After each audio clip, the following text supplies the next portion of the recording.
The question is, do you agree that Scotland should be an independent country? For me, the principle that we work best when we work together, without coercion or conscription, bullying or bossiness.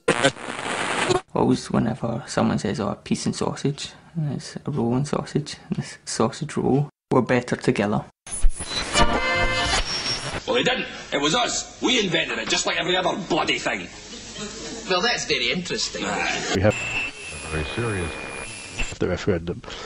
It seems to me that they're not dealing with the issues.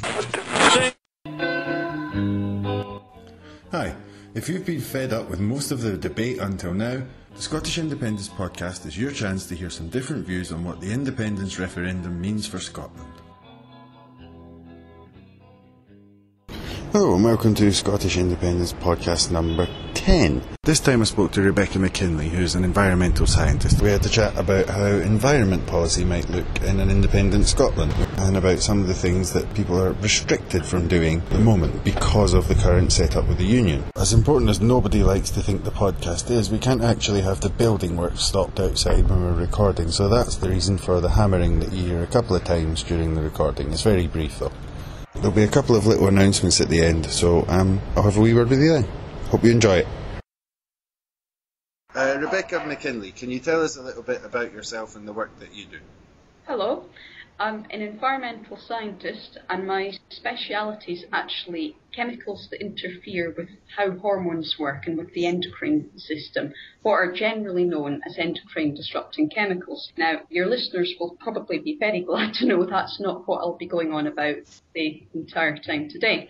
But my current job is actually working on a contract with an environmental law charity called Planet Earth, who do a lot of very interesting work, including at the moment a project to check whether the new chemicals legislation introduced by the European Parliament called Registration, Evaluation, Authorisation and Restriction of Chemical Substances, or REACH, actually deals with these endocrine disrupting chemicals properly and effectively. So that's what I'm doing with my time just now. Now, the reason that I volunteered to talk on this podcast to talk about Scottish independence and what that might mean for the environment isn't actually anything to do with REACH. It's got more to do with where I trained and what I learned while I was down there and what I've learned since, from looking into this, because really there's some quite shocking statistics and some very good reason. Well, for example, did you know that people in areas such as Scotland, north of England and other areas that have actually controlled the building of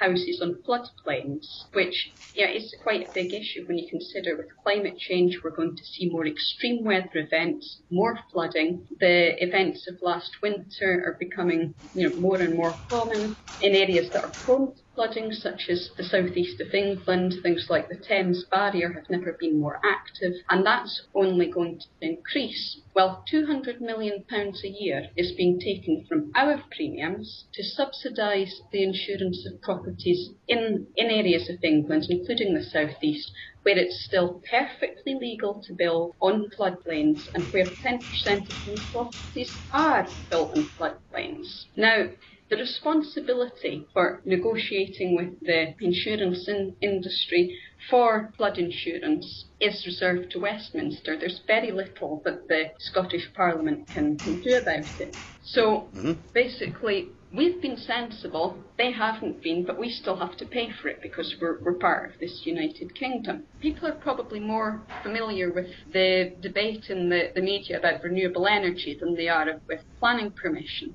And certainly that's another area where Scotland's currently outperforming the UK, and I must say I find it quite sickening the way that the United Kingdom government has turned its back on renewables in favour of shale gas, when they must know, firstly, it's not been proven to be a safe source of energy.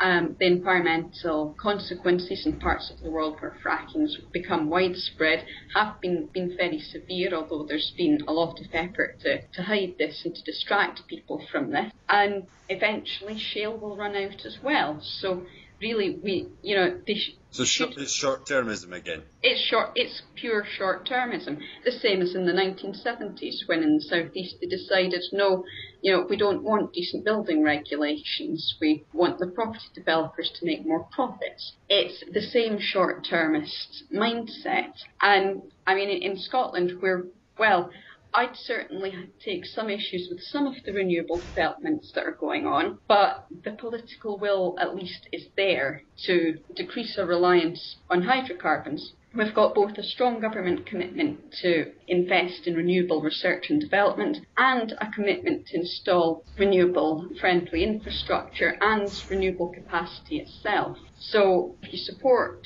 renewable energy, if you support environmental sustainability, the Scottish Government so far certainly seems to be on a better track than the UK Government, although there's still a long way to go and a lot that pressure groups in the public could do to get involved with this. So what things the debate forward. So are there certain things that the Scottish Government is restricted or limited from doing because it's part of the Union? Are there certain things that we can't do with the current situation? Well, yes, there are. Connection charges have been held, artificially high in the north and artificially low in the south for years to encourage generators to set up in the south of England.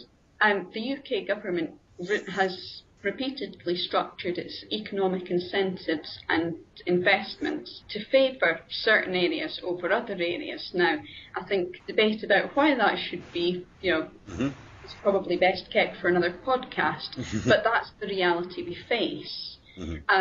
Also, being able to interact with other countries as a sovereign nation state gives us a lot more freedom with who we ally with what we develop with other nations. And I think, especially in terms of energy, this is pretty important because within the EU, there's moves afoot to establish a European-wide electricity and energy grid, and Scotland certainly could be a big part of that given our renewable capacity.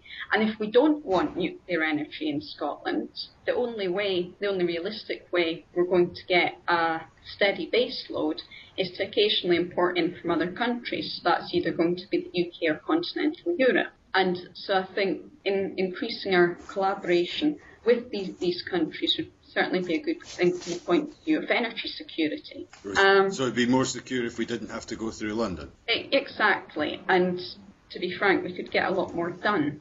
Another good example of where an important environmental issue might be better dealt with by Scotland and by the UK as a whole is fisheries. In fact, I think it's one of the best examples that's widely known about.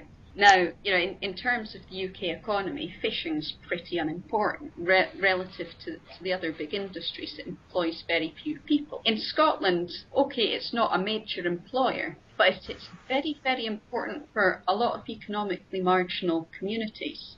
It's a huge deal in the north, in the Highlands and Islands, so it's something that people are concerned about. In terms of fisheries management and protection, the UK does not have a good record.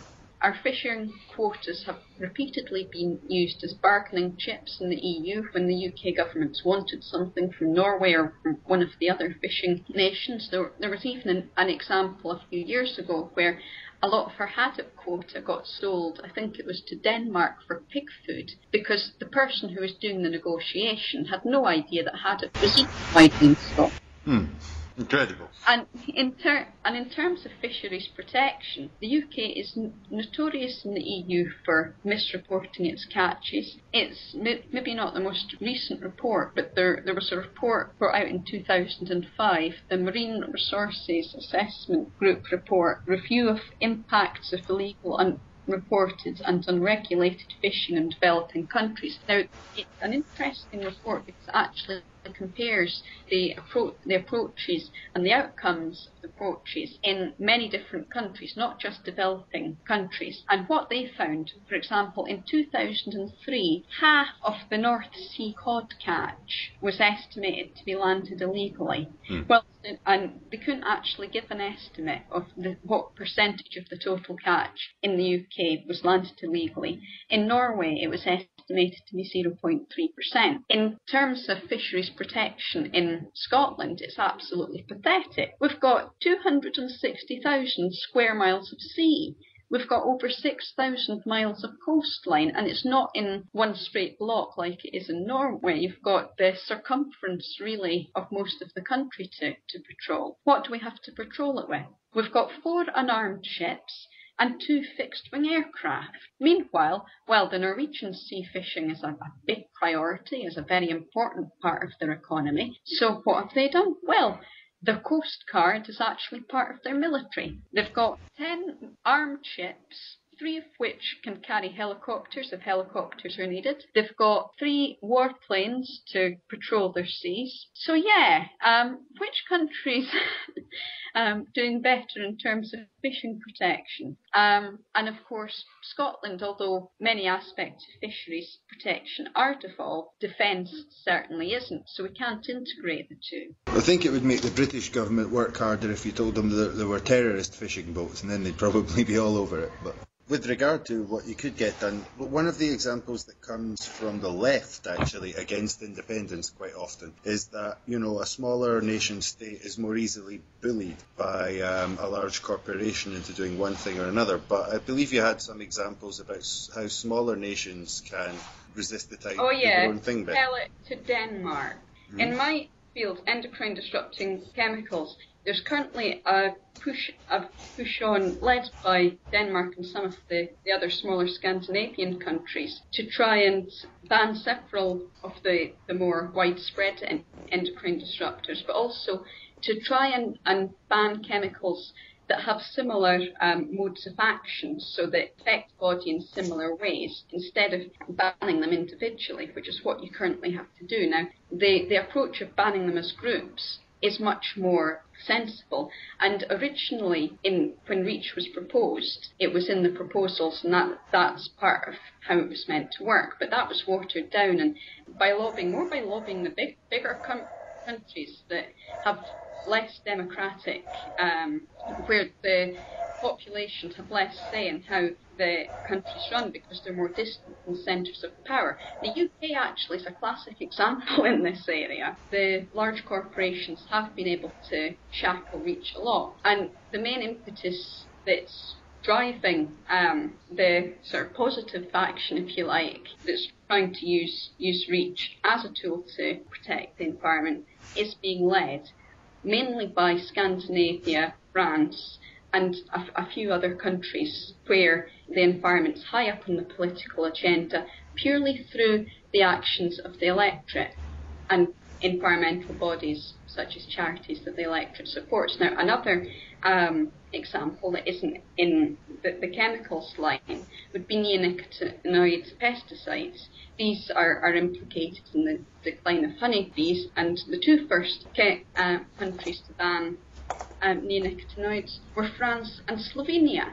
Slovenia, a tiny little country, you'd think a big chemical company like Bayer or Monsanto would squash them like a bug. But no, beekeeping is a huge part of Slovenian culture. They're very concerned about it. Bees are important to them. So that government has actually stood up and said, no, we're banning these chemicals. Okay. So it's not impossible for populations in these countries to affect changes like that in environmental legislation.